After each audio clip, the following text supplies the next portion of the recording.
This stage is gifted by the friendship between Indian and Chinese artists. And now I'm very honored to share with you an ongoing writing project between 3 female friends from China and India. Brought up in Beijing, I spent my teenage years traveling across China. After graduating from university, I chose to come to India to study. In JNU, I met with 2 extraordinary women, Caidan, a girl from rural Ladakh, the border area of India, and Luna, a newly wedded bride from North Lakhimpur in Assam. Although the 3 girls look like each other, but they came from completely different backgrounds. As we got to know each other in classrooms and field trips all around the Ganga Plains and the Himalaya glaciers, because we are fellow geographers, we gradually realized the many commonalities shared. After a year, I left India to further my study, and my friends stayed on to finish their degrees in Delhi. When I came back to Delhi after 4 years, the 3 of us had embarked on different life tracks again. To revive our friendship years ago, we decided to accomplish a mission together. Caidan and I traveled to the remote area in Assam where Luna is living and started to weave our seemingly contrasting stories together with more reflection and realization. The realization that barriers of difference cannot limit human relations from bonding and blooming. From the 3 young women's stories of growing up, the common experiences being suffered during this rapid era of modernization in China and India emerged, along with our personal struggles and victories. The following is a part of my writing, In Eyes of the Other. Being a Chinese student in India, I needed to always prepare myself to listen to people's questions and even complaints about China with a lot of patience, care, and caution. I told myself that the questions were not personal, and I should be grateful that people were being frank. They helped me to understand issues and their views.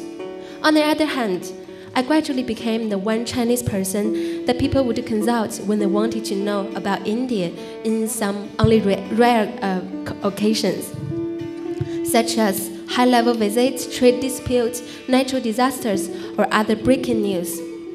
One of the most frequently asked questions is, how do Indian people see us? This is a very tough question, and I don't really have a clear answer to that. I always tell Chinese people that the image of China in the eyes of Indians is very diverse. Different people see a different China, according to their backgrounds, knowledge, concerns, and even their wishes. For example, a friend of mine in Bombay is a business tycoon and owns a house in the most luxurious residential area in the city. He had a lot of business to do with China.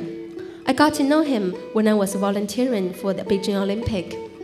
One day I visited him in Mumbai. He told me his neighbors were all influential politicians and business leaders. He also showed me his castle in the countryside, which stands on the top of a mountain and faces a vast lake, a very peaceful lake.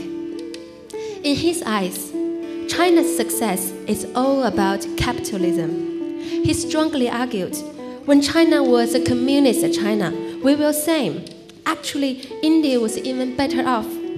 China became powerful only because you embraced the idea of liberalization 10 years ahead of us, and China embraced it wholeheartedly.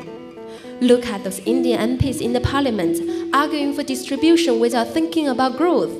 This is why India is so behind. If India wants to catch up, we need to forget about the outdated red China. We must stride into capitalism as China did. At the same time, the socialist professors and intellectuals around me think of China in the opposite way. In their eyes, China is better off because of its socialist reforms. They think India is left behind because of her embedded social inequalities. in terms of caste, gender, religion, land, and else. According to their reading on China's history, during Mao's rule, China implemented comprehensive land reform so that every farmer owned a piece of land, and the land law system was abolished. Mao empowered women. He said women can hold up half the sky, and that he removed gender inequality. Further, the Cultural Revolution even further removed the privileges of the educated class and made the society even more equal. Because of these social reforms, their argument goes, Chinese society enjoys much more equality than India, and that is why China is more successful. In the eyes of some right-wing politicians, China is far better than India now because China has secured homogeneity in forms of culture, language, religion, and even belief. On the contrary, India's diversity is a huge burden for policy making and implementation. It is impossible to fulfill everyone's will. Consider each of their customs, lifestyles, and religious practices. If India wants to progress as fast as China, India should learn from China's experience in unifying culture, language, religion, and even belief. In their eyes, Hinduism is the savior of this diversity disaster. Such examples of how Indians see China can continue ad infinitum. The assessments they represent are not wrong, but neither are they entirely right. We must not take apart as a whole, rather like the story of the blind man and elephant. When I heard Indian people expressing their views on China, I tried to remind them of the corners that remained unseen by their viewpoint, their blind spots. For example, I reminded my business tycoon friend of the strict restrictions on China's financial market and the lack of stock market regulation. State control of natural resources and energy is no better than India. And at the same time, China faces the same problems as India: mass unemployment, land grabbing, social inequality brought by the economic liberalization. To the socialist comrades and right-wing believers, I would suggest some readings about the real stories of those people who lived through the Cultural Revolution and the series of social revolutions undertaken before the reform period.